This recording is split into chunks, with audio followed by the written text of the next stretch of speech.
Hello everyone, welcome back to the Analyst for 2nd April 2025, where we will be trying to understand 7 most important articles from the Hindu and the Indian Express. In the first section of analysis, we are going to discuss about the detailed aspects of India's defense exports based on the recent data that are coming from the Parliament of India.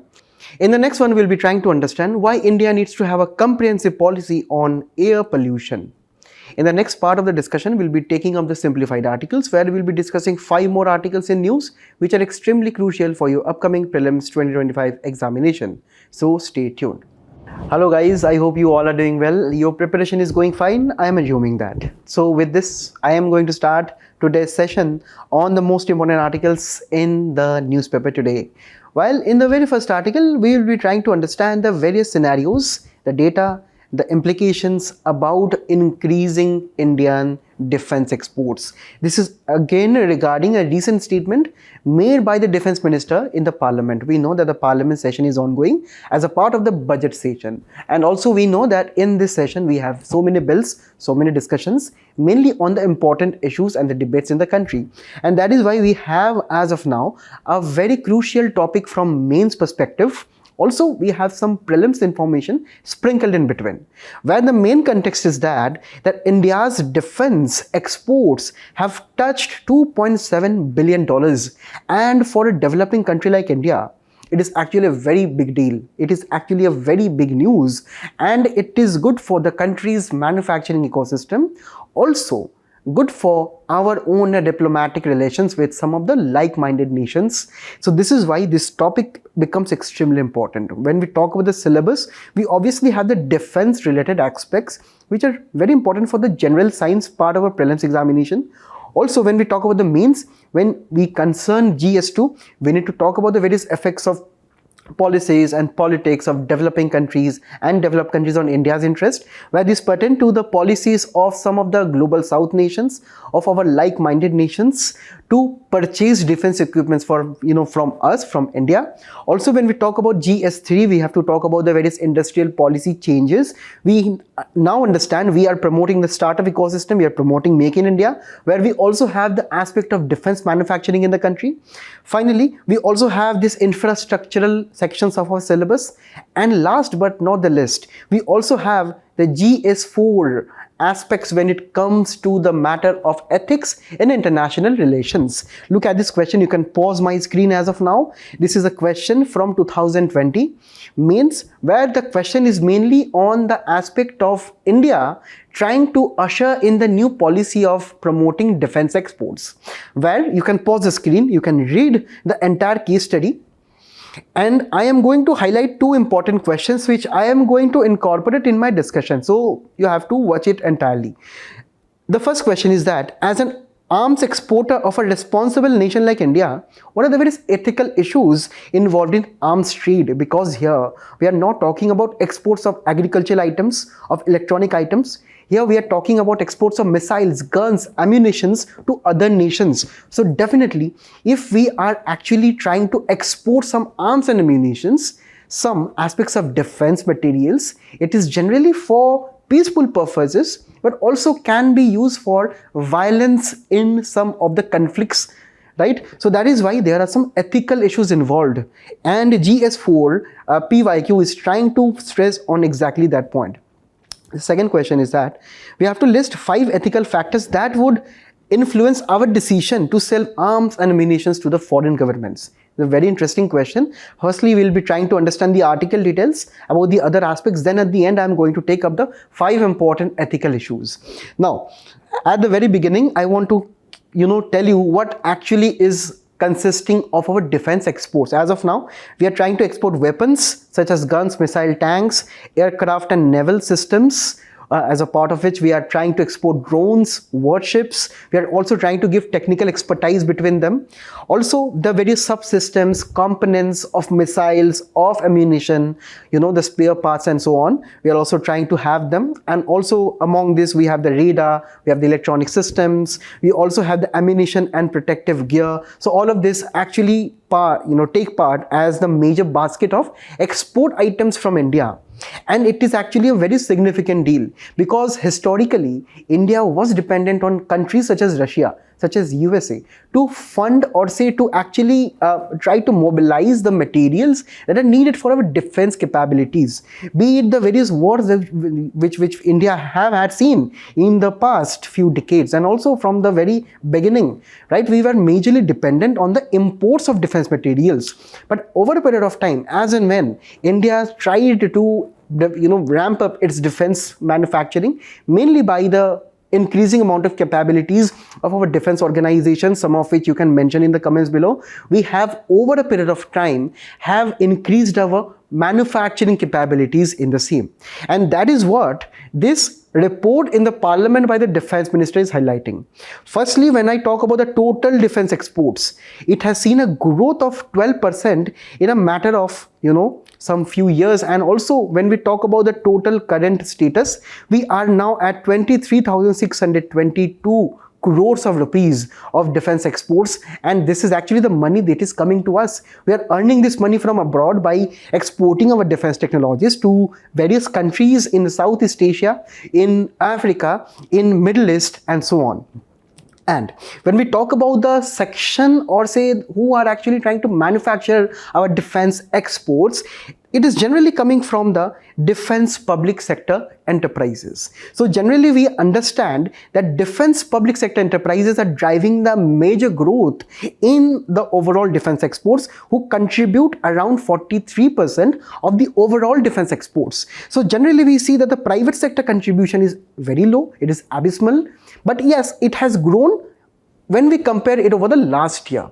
But nonetheless, it is actually very low, where we understand that the government sector is trying to promote more exports than the private sector. Now, also when we talk about the various export authorizations to various defense PSUs or private sector companies or startups, so they have also increased by a matter of around 17%. This means that we know that defense is a sensitive sector. So definitely some of the companies, when it will be trying to undertake some defense manufacturing process for the very first time, or when a new company is trying to manufacture for the very first time some defense equipment such as weapons, aircrafts, and so on, even if it is from the private sector or the startup sector, so we understand it has to take some approvals from the government, some licenses from the government. So they have also increased, right, over a period of time. And also the number of exporters have increased when we compare with reference to the government and the private sector as a whole. So that is why we have to understand the key sector, the key takeaways in all of this, that the defense PSUs are driving the growth, the private sector are not performing that well, which we need to focus, in the upcoming slides. And also we are now trying to export to more than 80 nations around the entire world. Right, we are also going to look into the various technologies and also the names of the countries where we are trying to export them. So that is why, according to our defense minister, defense exports from India have grown significantly, and it is trying to shift India from an import-dependent country to a self-reliant or Atmanirbhar Bharat when it comes to defense capabilities. Also, now I need to understand, or we all need to appreciate how at all these defense exports are rising in recent times. Firstly, right, we have the policy reforms which are undertaken by the government of India. So generally the government of India over a period of time have created an ecosystem, for example, simplifying the licensing norms. For example, authorizations that I talked of, it actually tried to simplify it and make it much more easily available by ushering in digital reforms. It also is trying to undertake various export promotion schemes. For example, say the authorizations which have increased, also the longer license validity, which is trying to also reduce the bureaucratic delays over a period of time, because we know rate tapism is actually a systemic error of our country, where we need to lessen the bureaucratic approvals every month or every year and so on. That is why the license validity has been increased. Also, when we talk about the Atmanirbhar Bharat in defense, so that is also where the Indian government is trying to keep a negative import list, where India has tried to ban some of the items temporarily to actually promote our own manufacturing sector. Because if we try to import all of the items, then obviously our manufacturers will not be having the incentive to produce more. Next, also we have this IDEX, which is an excellent initiative to bring in the startup ecosystem into the defense sector. We have heard about various companies, right? Even in the Hollywood movies, right? We have so many examples of movies where the private sector is mostly dominant in defense manufacturing. When we compare this with our rest of the nations such as Russia, USA, in these nations, they are actually the startups, the private companies, the big companies who are trying to manufacture in the defense capabilities, right? So that is where India is also trying to promote the same within our startups, because the startups can simply capitalize on the gains or say the manufacturing capabilities and say the various scales of production over a period of time in the country, because it is just at a very nascent stage. It is actually a sunrise sector. And finally, we also have the Mission Raksha Gyan Shakti, which is also trying to promote innovation and entrepreneurship between the various defense production companies in the country. The second pillar why our defense exports are rising is actually the way in which our government is trying to promote indigenous defense production. And we have looked at the various, Atmanirbhar Bharat in defense. Obviously, those factors will be coming into play. Apart from it, we have to understand that we have some major systems which are being exported as of now. We are trying to showcase our various technologies such as missiles, aircrafts, and so on to countries such as Indonesia, other Southeast Asian nations, and so on. We are trying to demonstrate our capabilities, and also we have established some credibility in this particular field. Next, we also have the various private players already who are diversified in other sectors such as automobile sector, manufacturing, steel, and so on. They are trying to come into the defense sector as of now. For example, Tata, L&T, and Mahindra, they are all trying to have or say engineer their say various existing technologies into the defense capabilities, correct? Also, we have startups like Idea Forge in the country who are trying to export drones. We know that drones are actually the future of warfare. That is why we are trying to promote the same. Also, Indian government has tried to liberalize the FDI norm via the automatic route, right? We have already have some of the FDI in some of the private Indian companies. So that is why various investments are also coming into indigenous companies as of now. Next, when we talk about the global demand for cost-effective defense solutions, we also have India's competitive pricing when we compare the same with US and Russia, where we have very costly defense components and equipments from the various Western countries and the developed nations such as France and US and so on. So based on that, we have some cost kind of competition. Also, India is actually known popularly for her non-aligned stance, right? So that is why many like-minded countries also find it favorable to actually try to import from India. Next, we also have the defense diplomacy at line, where we have various lines of credit. We have various defense offset manufacturing. For example, say, if you are trying to procure some Rafale, fighter jets from France, so we also have some agreements that Rafale will be trying to have some domestic capabilities as a part of the entire Rafale deal. So that is also what we know as offset policies. So that is why we are understanding that over a period of time, India is trying to export various missiles, aircraft parts, naval systems, and so on to various countries such as Philippines, Armenia, Malaysia, Argentina, and so on. You look at this list is extremely important, where we are trying to export our capabilities to these countries. So that is what we are showing, that we are trying to have an increasing amount of exports over a period of time. But definitely, we have some challenges and roadblocks. For example, we have 4 issues here. Firstly, about the private sector growth, which is lagging, as I have told you in the very beginning. We have also dependence on various subsystems, not full platforms. Then we have competition from our neighbors, from our close economic partners. Also, finally, we have some ethical issues, which I discussed as a part of the case study. Now, when I talk about the private sector, we understand that that defense PSUs are dominating the exports. That is an issue where the private sector is lagging behind. And the main reason is that defense manufacturing process is a very costly affair. It takes a long period of time to establish credibility, to go through various trial runs, to establish safety norms, and so on. So that is why it has a long gestation period, a long waiting period, right? Which is what the private sector is not always interested in. They do not like to wait they do not like to invest and wait for something for a long period of time. That is why, like the aviation sector, like the airport construction and so on, it takes a long period of time. The defense manufacturing capabilities also do the same. Next, we also have some complex procurement. For example, say if Indian government is trying to procure some missiles, obviously Indian government will be first looking at the DRDO, right? So it will be then looking at the startups and the other various private companies. That is also some of the mentality or say attitude changes that the Indian government needs as of now. At the end of the day, we have less than 1% of the GDP that is spent on research and development, on the various say defense innovation, the new solutions, the new research in the ecosystem. So that is why we have less than 1% of the overall spending on research and development as a whole. On that, the money that is spent on defense expenditure on research and development is further lower. And without research and development, then nothing is possible in this particular sector, because defense and everything is all about your innovation and how you increase your capabilities of military combat ready technologies over a period of time. And finally, private sector sometimes also in India have some credibility issues over quality assurance issues too. Okay, now when we talk about the next one, we talk about the dependence of India on the subsystems, not full platforms. India actually still, as of now, you all know, right? It still imports high-end technologies such as jet engines, submarines, which are actually big mammoth structure, right? India still not has developed the technologies to maybe manufacture a whole submarine on its own, or say trying to manufacture and then export it to another country. So as of now, India is still, in very simple terms, in layman terms, is dealing in spare parts, right? So when we talk about, say, the entire system as a whole, obviously we have some of the exports of jets, fighters and so on, but that is not up to that level when we compare it with US, France and so on.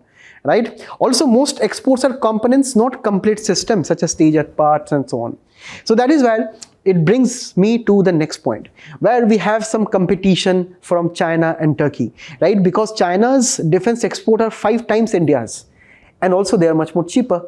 Correct? For example, drones and missiles and so on. And also they also try to export full systems as a whole on a very profitable scale, while in India we, as I've told, we try to export full systems, but they are either very costly or they do not even go on to order completion because of delays, right? Next, also we have Turkey's drones, which are dominating African and Asian markets.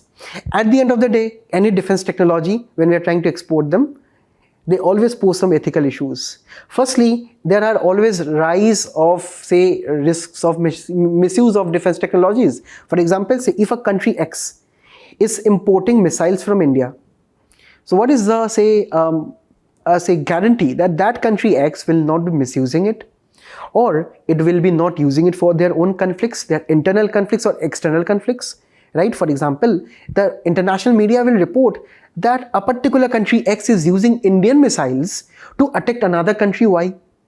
Now that is a very serious issue which India does not have, want to, soak her hands in blood.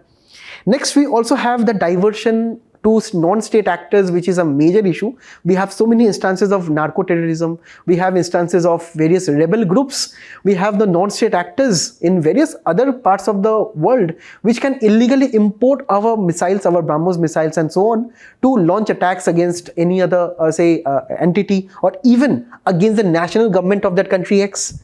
Right? So that is also an issue here. Then we have also various violations of international norms and regulations as a part of, say, if at all these ethical issues are seen, then we will be violating various international norms of proper amount of regulation of this, entire market.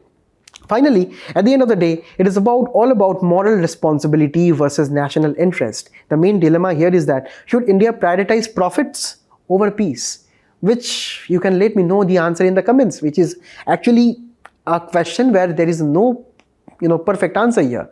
So that is why the future roadmap here, where we are trying to achieve 50,000 crore target by 2029, which means that we have to have 15% annual growth rate, right, from now to 2029 to boost our defense capabilities.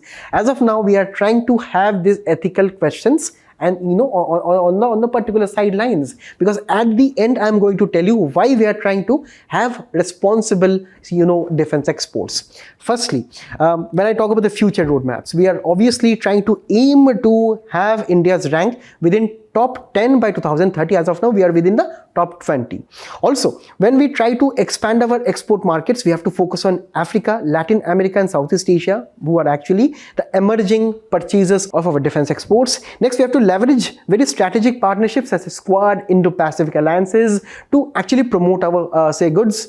Then we also have to boost private sector's role. We have to actually try to have much more FDI in defense, maybe up to 80 to 100% here, via the automatic route, obviously under proper guidelines. Next, we can have much more public-private partnerships. We have the defense PSUs who are having the major sector, but we can also rope in the private sector as a part of this partnership here. Next, we can also bring in the MSMEs by actually trying to give them certification schemes in this particular sector. Mainly the ZED certification scheme is trying to show that a particular MSP is following sustainable production norms when it comes to the environmental aspect. So based on that, we can also bring in the MSME, which also should not be too much polluting in this particular manner.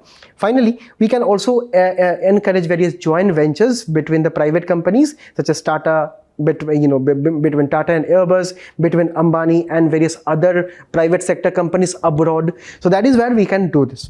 Finally, we also have to develop high-end systems. At the end of the day, we have to move beyond our present existing capabilities by actually trying to manufacture next-gen missiles, indigenous aircraft carriers and submarines, so that other countries can be having a better amount of credibility, and also defense industrial corridors, which are already we are kind of visualizing in Uttar Pradesh and Tamil Nadu. So we must be trying to have much more aspects here by actually having a strategic shift to becoming an emerging exporter, by having an economic boost, by following the benefits of Make in India, and finally having a geopolitical leverage by having stronger ties with global South countries to counter China in this particular aspect. Because as we know, one of the top countries here are US, Russia, China, and here India is also trying to closely beat the competition by increasing its exports over a period of time. But we know that we will be taking a lot of time to catch up, but maybe not too long. And here at the end, I am showing you these 5 ethical factors which influence arms export decisions. Always remember these 5 factors. You can pause the screen. You can also look at this in your handout. The 5 factors are: you have to always keep human rights at the top of everything, right? So human rights record of the buyer country is very important. You should not be selling, for example, to Myanmar to help in their coup operations. Also, in the conflict zones, you should not be also exporting the same. You should not be selling to Syria during civil war. Also, the end use monitoring is very important. For example, you have to track the various defense technologies via the serial numbers. Next, also you have to keep geopolitical stability in mind. For example, say you can sell various weapons to Vietnam because it is much more closer to China. It can actually give you counterbalance, but you should not be selling to Sudan, right? Because it can use it for these various internal conflicts and also external conflicts too. And that can actually destabilize Africa. So later the entire world will be blaming you. And finally, at the end of the day, you have to be compliant with the international law.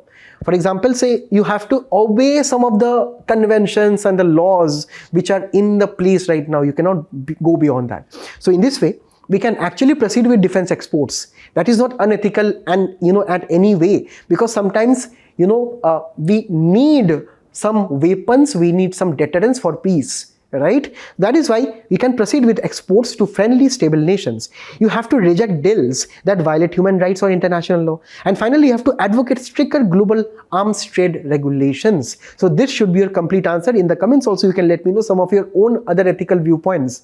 And this was a very interesting topic. At the end, I have one mains question for you all. For your introduction and for your reference for your prelims and your mains answers, you can use the data which is given in this particular diagram, and also always ensure that we have such more value additions as a part of our answer writing.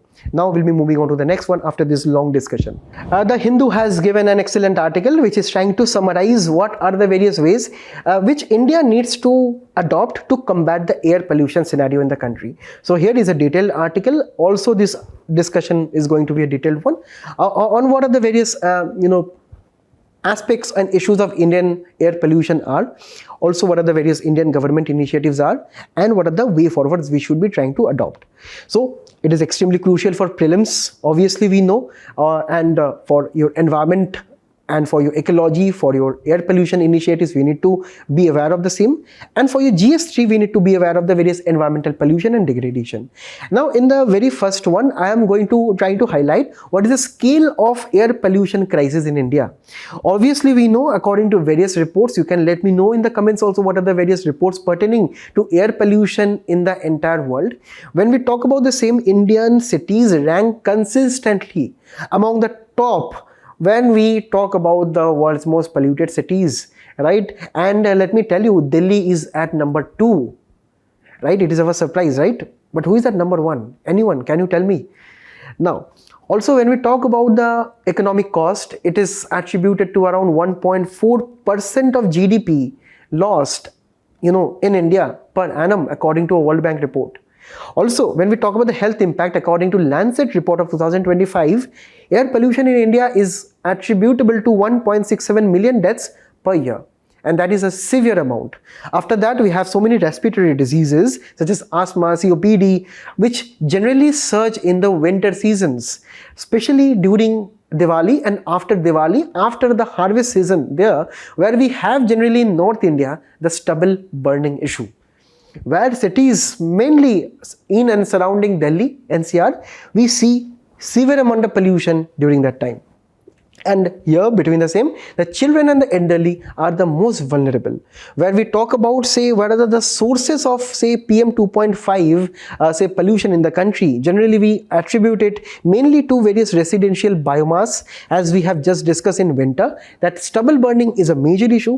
After this, we have various sectors such as industries, such as power sector, transportation sector, and so on. And this is just about PM 2.5. We have not only that, we have PM 10, we have various oxides of nitrogen sulfide, we have ozone, we have carbon monoxide and lead, which are also various other severe pollutants. Mainly they are, kind of primary sources are vehicular emissions, dust, construction, coal plants, industries, old vehicles, battery recycling, and so on. We generally have these sources, but the impact that they have on the health are severe. They cause lung damage, they cause heart diseases, they actually cause various acid rain instances, bronchitis, asthma, and various other severe neurological disorders too, mainly with reference to lead. So that is where we understand the pollutants which are in our Indian cities are very, very dangerous to our health, overall health and well-being. And obviously we know that under Article 21, we have under the right to life and liberty, we also have the right to clean air. And obviously that means that we need to have proper amount of policies. That is actually a case, a Supreme Court case under the MC Mehta versus Union of India 1986, when the Supreme Court reaffirmed this fact. Under Article 21, right, we have the right to free and clean air. So that is where we need to now discuss about what are the various government policies that Government of India in brief has taken over a period of time to combat air pollution. Firstly, we have the National Air Quality Index and the SAFAR portal, which is trying to look into the various components or say the pollutants and try to measure it. We are always hearing the news, right? The AQI has decreased to 20 or said it has increased to 200, 300. So that is actually talking about the comprehensive, say, good, satisfactory, or say the various categories of AQI pollution. So by categorizing it, we can actually try to have real-time monitoring and tracking of air pollution. Next, we also have the CPCB, the Central Pollution Control Board. In the comment section, you let me know under which act it is actually having the force of the same. So CPCB, the Central Pollution Control Board, is always looking into constant monitoring, resolving disputes, passing various orders as to how we should be trying to regulate the air pollution scenario in the entire country. After the same, we also have the various state pollution control boards in the respective states. Then we also have the National Clean Air Program, which is actually trying to cover more than 130 cities in the country, wherein these particular cities will be having some particular goals of reaching air pollution control limitations by actually trying to have various national emission inventory, air information center for data analysis, and various aspects of guidelines for indoor air pollution, rural monitoring stations, and so on. So it is trying to have also various international supports from World Bank, German agencies, also the various aspects of other organizations when it is trying to have a city-specific air pollution control plan. Next, we also have, when we talk about the NCR of Delhi, we have the Commission for Air Quality Management, which is actually looking into all of the aspects of air pollution, its sources, management, and the response, policy measures in the same. And also, after the same, we have the graded response action plan, wherein we have some particularly graded aspects, wherein we have various levels of grade, depends on the severity of the air pollution, and also the various steps that the government must be taking in various parts of the country. Then we also have a very important initiative to actually reduce the indoor air pollution. We know that earlier, our grandparents used to cook using various biomass fuels, right?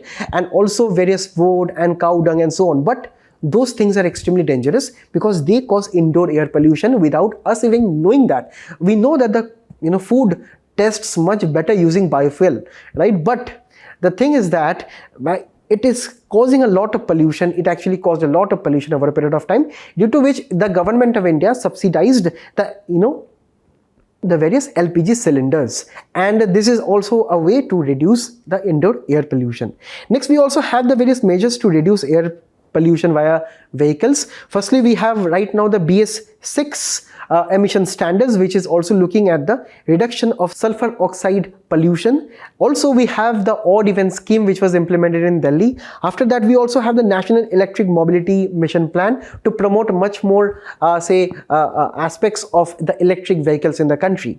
And finally, we have some efforts to also control the stubble burning in the national capital region, and also the various initiatives promoted by our research organizations, such as we have the PUSA biodecomposer, which is actually trying to decompose the stubble on the ground at the site itself. But we have to now discuss as to why the current affairs are falling short. We have mainly two headers: the policy gaps, right, and the implementation failures. Firstly, when I talk about the policy gaps and when I talk about the things we have just discussed, the various government policies, when we talk about the National Clean Air Program, our goal is to actually reduce the PM 2.5 pollution by 40% by 2026 at 2017 levels. So we have to compare 2017 levels, and by 2026 we have to reduce by 40%. But the main challenge is that whatever the funds we are having under the NCAP, we are not utilizing it, and that is attributed to more than 60% here. That is between 2019 and 2023. So if you are not utilizing the funds, who will be implementing the same? Next, we also do not have any binding targets for various state governments. So the state government machinery is also having this failure. Next, when I talk about promoting the Bharat Stage 6 vehicles, which are much more when we talk about the earlier vehicles, right, they are much more fuel efficient, they reduce much less pollution. So when I talk about that, we have still existing huge number of old vehicles plying on our Indian streets. They are highly polluting in nature, while in metropolitan cities like Delhi and so on, we see them, or say their frequency is kind of less. But go to various other cities such as Chennai, such as Kolkata, you can see huge number of those vehicles which are still plying on the streets. That is much more polluting, and the vehicle pollution is actually a major component of 2.5 particulate matter, and also various other oxides of nitrogen and sulfur. Next, we also have the Pradhan Mantri Ujjwala Yojana, which we have just seen. But as of now, we have 90 million connections. That is very good. But 30% of our households still use the biomass, because simply they view these LPG cylinders to have a high cost barrier. Despite the various subsidies which we give on the LPG cylinders, they are not enough, and the prices of cylinders are always rising, due to which they cannot sustain this financially. Next is about the implementation failures. Firstly, we have the data blind spots. That means we do not have real-time monitoring of the exact amount of air pollution in various parts of the country, which are mainly coming from waste burning, biomass burning, and construction activities and so on. So these activities are very difficult to monitor. And various other countries definitely do have some comprehensive aspects, but when we try to have some limitations on constructions, on waste burning, are we not limiting a private enterprise, or are we not regulating harshly the private sector? Because India is a developing country. If we have too many rules and regulations in construction sector, for example, the real estate sector will be suffering. That is why these data blind spots are still there, which India cannot afford to have as of now because of severe air pollution. Next, we also have this elite focus when we have this approach to air pollution. We always talk about elaborate, kind of solutions, such as we can actually try to seed the clouds, we can have artificial rains, we can have anti-smog guns, right? We can have these smog tars in Delhi. But what about the rural chulhas which are still burning as of now? What about the indoor house air pollution which is happening as of now? So can we not move beyond the cities and focus on our rural areas? Next, when we talk about the performance of various cities to combat air pollution, what we generally look at what are the cosmetic or say on the face of it solutions that the governments have taken. For example, if someone has installed, some government has installed anti-smog guns, that government is seen as very modern, very futuristic. But we fail to realize that these incentives are only visible. They do not have proper amount of credible evidence that if at all installation of anti-smog guns or smog tars and so on actually reduce pollution at the very source. Because we have to understand we are not reducing at the various sources, for example vehicles, industries and so on. We are only mitigating the impact. We are not trying to look at the source solution. So that is why this article is giving us a three-phase roadmap, which is divided across the years, as you can see. Also, these solutions you can implement in your answers in this particular manner, which are extremely important. Firstly, we have to build local emission profiles. As we have just understood, our rural areas also suffering from the same. That is why we need hyper local monitoring at the lowest levels. We have to have much more better amount of weather monitoring stations, air pollution monitoring stations. We have to identify top 3 polluters per district, and based on that we have to take actions, particularly by the district administration and maybe by you when you will be becoming a district magistrate. Next, we need to have targeted interventions. We cannot have blanket provisions or one size fits all kind of intervention.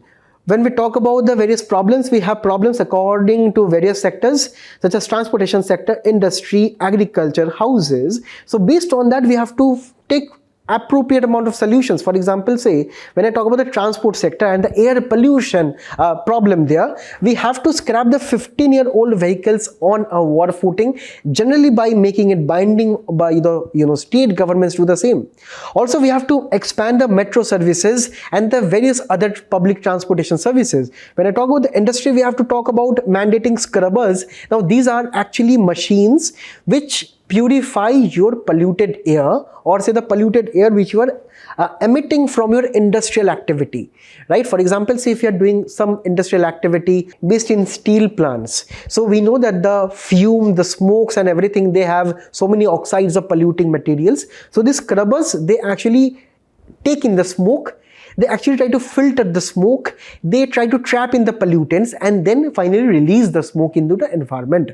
So we need to mandate these modern scrubbers. We need to shift to natural gas to minimize the pollution.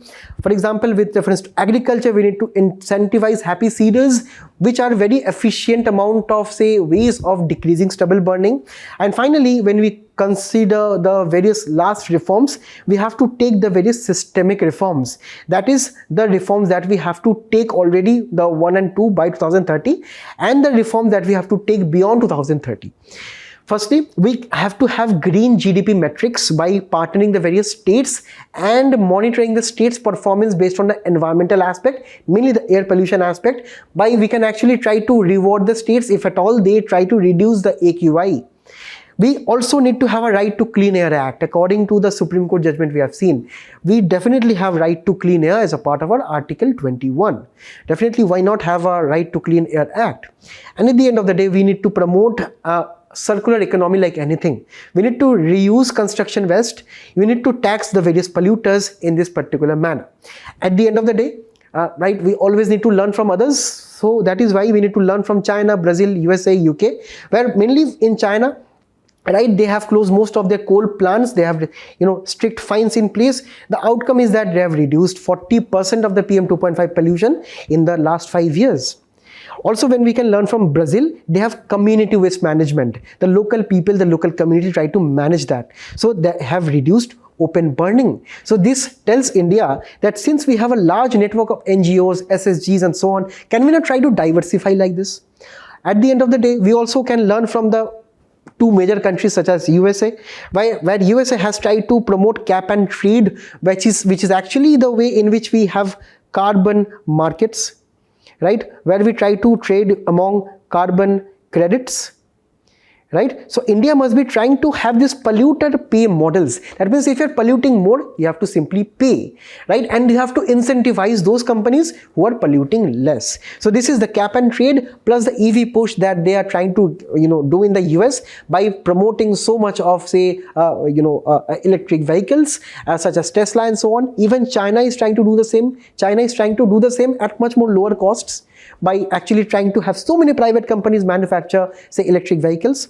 And also at the end of the day, we can have congestion pricing due to various traffic related issues. Based on this, UK has also reduced the NOx pollution by 20% since 2000.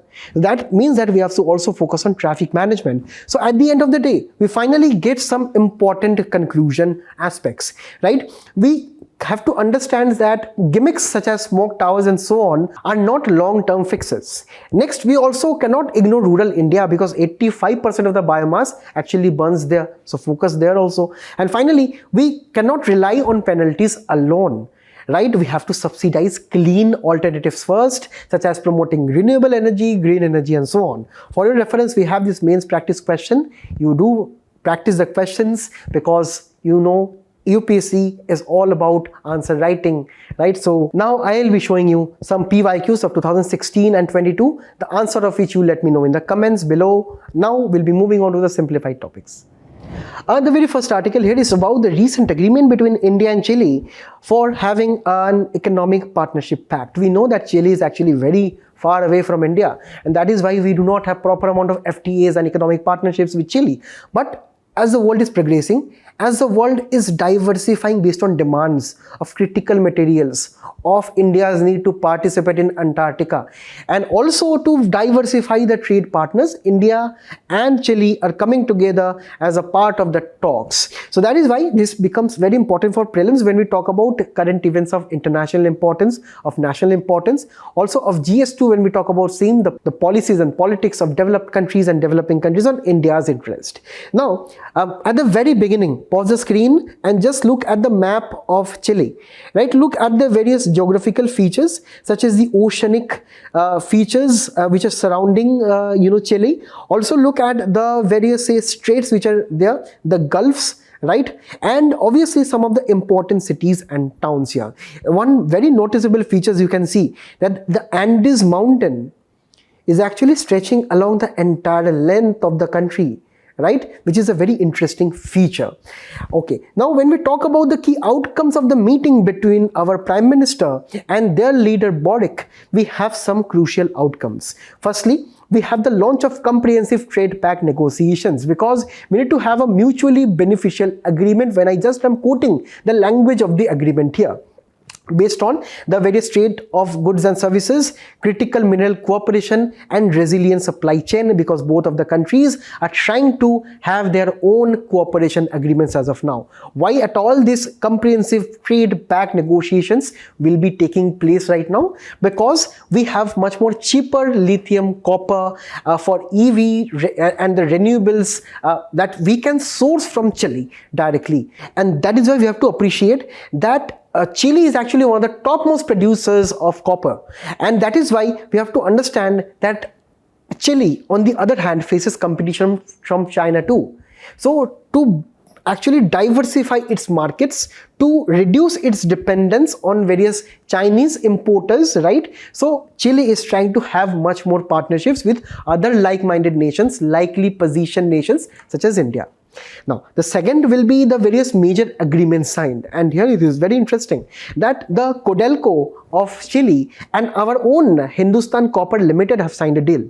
The deal here is actually about having joint exploration of the mines in Chile and India. And let me tell you, Codelco is actually Chile's state-owned firm and the world's largest copper producer, which is very significant. At the Indian side, we have the HCL, which is India's sole copper miner. So both of them can collaborate in exploration of the mines in both of the countries. They also will be sharing the technologies in mineral processing and looking into supply chain integration to bypass China, which is one of the most important objectives in present times. And obviously, when we talk about the impact based on India, we have to understand it will be securing copper for the various EV manufacturing we are trying to visualize in our country, because it is the need of the hour. Because China is much more ahead, because India needs to compete alongside. That is why we need much more amounts of critical minerals for our EV manufacturing, electronics manufacturing, defense capabilities, because I have just right now discussed about the defense sector. Next, for Chile, it will be gaining a new market apart from China. We have severe kind of competition that Chile faces from China. That is why Chile obviously will be trying to diversify in this manner. And another interesting aspect is the Antarctica Exploration Pact. Why? Because we have to understand that Chile is the gateway to Antarctica based on the various research stations, as you can look at here. Again, mapping is very important. Antarctica Peninsula is located here, and also Chile has some parts of Antarctica, some very periphery parts of Antarctica as a part of its national territory. On the other hand, Argentina has also some of the parts here. So that is why we have these two nations with which India must be having good relations with, because the Arctic and the Antarctica are actually one of the most important zones in present times where all of the countries are eyeing on, based on the various, say, climate research that the countries can do based on the melting glaciers, biodiversity present there. Also, there are various minerals which are there for exploration purposes, to look into the untapped resources. That is very important. And finally, the logistic support for Indian expeditions also become very, very important. And when I talk about how at all India is going to stress upon this area, it is mainly the Punta Arenas, where this particular two countries such as Chile and India are trying to promote most of the investments in this area, because it is actually known as the gateway to Antarctica. So your mapping things are very important here. Apart from that, we have some other MAUs that will be finalized based on the various agricultural sector, creating defense industrial manufacturing and supply chain between the two countries. Also, we will be having various other cooperation on areas such as drug trafficking, terrorism, various amounts of organized crime, which are the common shared interests between the two countries. Apart from this, they will be also focusing on digital public infrastructure, renewable energies, and railway infrastructure too. After this, we also have some of the important common global debates where these two countries are sharing their, say, mutual concerns based on the various reforms that are needed in the United Nations Security Council. Also, you can let me know what are the various issues in the comments between the same. And also, we have to look into how the Prime Minister of our country has actually talked about the importance of growing influence of Indian firms in Chile. There are many Indian firms in Chile, for your information, right? And they are performing very well. That is why India is also trying to give incentives between the two countries. And Indian side has also expressed its desire to receive and train Chilean military in defense cooperation. So that is where we have to understand, based on these themes and also various themes such as disaster management, the cooperation between the two countries are just getting started. Now guys, in the next article, we are talking about a very serious issue about the demolitions that we often hear in the news. And here the Supreme Court has actually gave some statements on this particular matter, which is extremely crucial for polity, your governance, GS2 Indian Constitution and the features, and mostly that what is important is your GS4 case studies, you can say, or examples, you can say, where you can see this is a particular video grab or still shot of video where a girl is running with her books during a demolition drive in March 2021 in this particular area. After 8 years, this girl is actually expressing her desire that she wants to become an IAS Adhikari to actually correct the wrongs and also serve her own country. The most appreciable fact here is that even in times of crisis, she did not forget her books. She, in this crisis situation, she grabbed her English, Hindi and Ginti ki kitab, the maths book, with her. Even in this particular matter, you can actually admire the courage and the bravery she has shown, particularly for her education aspect. So that is where Supreme Court, we have to come here into this article, that Supreme Court here has actually gave or passed a statement that such demolitions like this, right, based on the various urban management, right, this demolition shocks their conscience. That means here, this demolition which took place in 2021, Supreme Court told that this demolition or these kinds of demolitions in the media also that we see right now, they do not follow the due process of law, which is a legal requirement that the state must respect all legal rights owed to a person. That means that we have to factor in fairness and impartiality. You need to have a right to fair procedures. You need to have protections before depriving any individual's life, liberty or property. So those things must be assured. And finally, at the end of the day, you have to be presented, or you have to given an opportunity to present a defense, right? Because the due process of law is actually following the principles of natural justice, which actually believes in this Latin term known as auge alterum partem. That this means that you actually have a right to be heard. And that is the most important thing when we talk about the due process of law, because you have these protections before any deprivations against your life and liberty. And this is where we have to understand and appreciate the unbiased and just procedures that must be followed. And also, you must be trying to uphold the public confidence when we talk about the due process of law and when it is trying to understand and appreciate the principles of natural justice. So between the same, the Supreme Court actually told that due to any property issues, due to whatsoever it is, you cannot at all try to demolish any public property or any private property for that matter without giving a fair chance to the various residents in those areas. So because it is actually going against your Article 21, within which we also can claim that we have a right to shelter under the right to life and liberty. That is why, some of the case laws are very important here. We have the Olga Tellis versus BMC, wherein in 1985, the Supreme Court actually ruled in favor of the various slum dwellers were evicted, and the Supreme Court told that they have a right to life at the end of the day. And in the Chameli Singh case of 1996, the Supreme Court actually told that the right to residence as a part of Article 19 is also can be interpreted along with Article 21, which conveys that you have a right to, a life and liberty. And in the Ajay Makin case of 2019, the right to housing and protection from forced and unannounced evictions were also upheld. So again, Supreme Court has told that the illegal demolition in these particular aspects generally violate Article 21. And that is why the Supreme Court directed that you have to pay compensation of 10 lakhs each to the various appellants in this particular matter.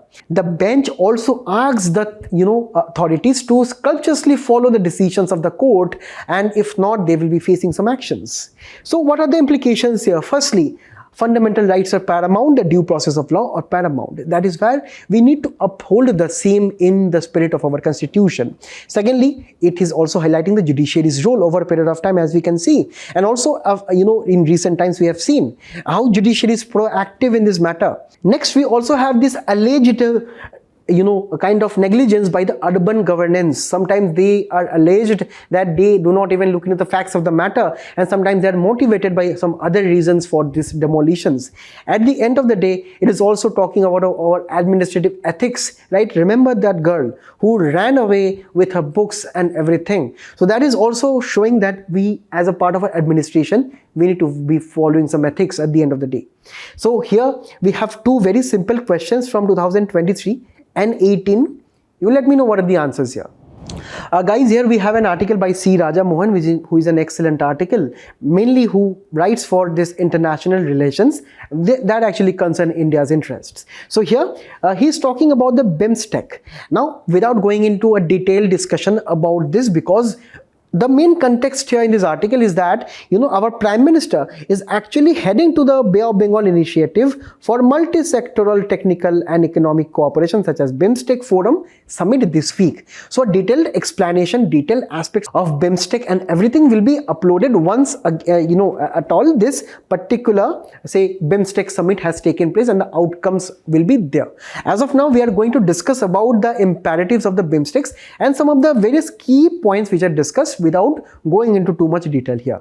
So when I talk about why BIMSTEC matters, firstly, BIMSTEC stands for Bay of Bengal Initiative for Multi-Sectoral Technical and Economic Cooperation. By the very name of it, you can know that mainly it is an economic cooperation. It is also about helping the other and the various countries here amongst themselves on various technical matters too, which makes this a very unique regional organization, because simply whenever we hear about any international organization, generally they have political affairs, they have economic affairs and so on, but we have some technical affairs here also, where the members are generally India, Bangladesh, Myanmar, Thailand, Sri Lanka, Nepal and Bhutan. As you can all see in the map here, they are all a part of our near and extended neighborhood. Right? The Thailand is actually a part of our extended neighborhood because we do not share a direct border with them. But it is actually a part of Bay of Bengal, which is actually historically one of the most prosperous, say, bays in the entire world, you can say, because in the colonial times, most of the international trade used to take place because of the presence of Bangladesh and Calcutta ports and the various ports in the southern part of our country. So based on this, we have a major region here. But over a period of time, we have seen how the influence of Bay of Bengal has reduced due to the less focus of the countries in this region.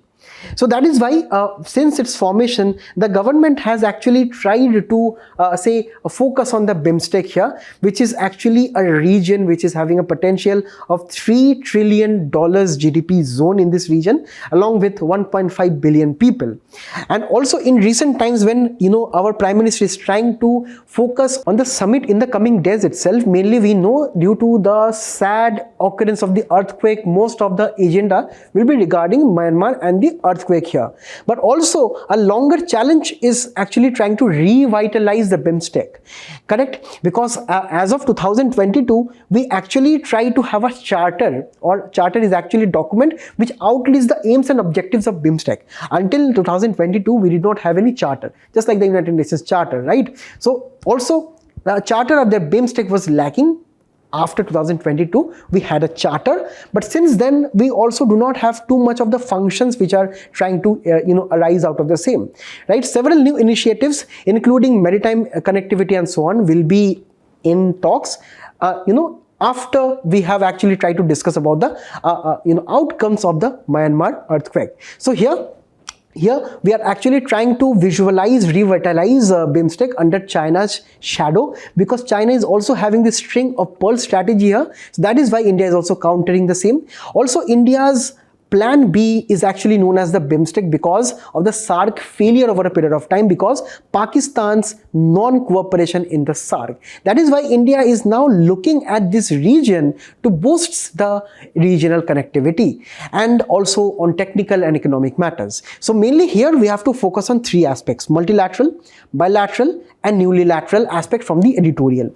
India as of now increasingly is trying to engage on a multilateral aspect, that is focusing on all of the members as a whole. On a bilateral aspect, that means focusing on individual members, right, at one time. And also unilateral, that means that Indian government will be taking some decisions based on some of the issues and some of the ongoing scenarios in the countries. So mainly when I first focus on the multilateral aspect, India must be firstly building the BIMSTEC institutions which will be trying to carry forward the legacy, and they also should be maintaining the Indian and also the other nations' regional trade here. Secondly, when we talk about the bilateral aspect, we have to have regional connectivity and trade with the BIMSTEC members based on each other. For example, say Thailand and Sri Lanka and the various other countries, where we have to actually try to find ways to minimize the damage which have been posed by the Mohammed Yunus-led regime in Bangladesh. So we have to diversify beyond that. When we talk about the various unilateral leverage, we have to talk about the various countries such as Bangladesh and the post-Hasina regime, as we have just discussed. And based on this, we have to take some solutions, credible solutions, to fast track the Tista water sharing. We have to ease visa norms. Mainly when we talk about Myanmar, we have to talk into the various recent humanitarian aid that will be helping them. Also the Kaladan multi-moded transit, which is actually a very major infrastructural initiative, and also with Thailand, for example, with reference to visa-free travel and so on. That is why at the very end, this entire editorial is just suggesting we should be trying to implement the spirit of the charters. Also, we can have a BIMSTEC FTA just like, or say free trade agreement, just like the regional comprehensive economic partnership that the ASEAN countries and China and various other countries have in the region. So we can also have an FTA to actually counter China in the region. We can also have unilateral tariff cuts between us when we compare the impact of the Trump's tariff internationally. Also, we can have a BIMSTEC maritime security force to bolster the defense, and at the end of the day, we can actually try to share our UPI experiences, our finance experiences as a part of digital infrastructure leadership, which can be spearheaded by India for these countries. Recently, the government of India has actually passed the aircraft objects bill in the Rajya Sabha, and here it is very important for us to understand that this bill will be kind of ushering an aircraft leasing revolution in the country, because in India, we have 840 aircrafts in operation almost, according to ministry data in the parliament, out of which 86.4% are leased, and these are leased from foreign lessors such as from Dubai, Ireland, Singapore. And here we have to understand, despite leasing, India does not have a comprehensive act on this leasing aspect. Right? For example, if Air India is operating some airlines, it is actually leasing or renting the aircraft from Singapore, but there must be an act for that matter, right? And here also we need to appreciate why leasing dominates Indian aircrafts, because purchasing one aircraft like this, it is attributing to around $100 million. That is very costly for airlines. So that is why they find cheaper to lease it. Also, leasing is much more flexible because they can expand or shrink their fleets based on the business operations. And at the end of the day, it is also about Ireland, who is controlling 60% of the global aircraft leasing market. So it is also having a soft influence on the rest of the world. When we look into the key provisions of the bill very quickly, it is all about legalizing the Cape Town Convention, which is an international leasing convention in the entire world when it concerns the aviation sector. So if India is a part of a convention, it has to have an particular act for that matter. So it will be resulting into faster dispute resolution and lowering the cost. Also, this particular bill will be certifying DGCA as a registry, where airlines must be reporting all the details to the DGCA, and also the various lessors, they also must be registering their interest, all the rent, fees, fines, and so on. So this will be bringing in transparency. Also, the creditors' rights and everything, for example, say in cases of defaults, and also how various lessors can be taking back the aircraft from the airliners, everything has been detailed. Particularly, for example, they can have this within 2 months. So it is actually looking into various investment opportunities in this sector, because it will be giving them rules and regulations and also relief for judicial intervention too.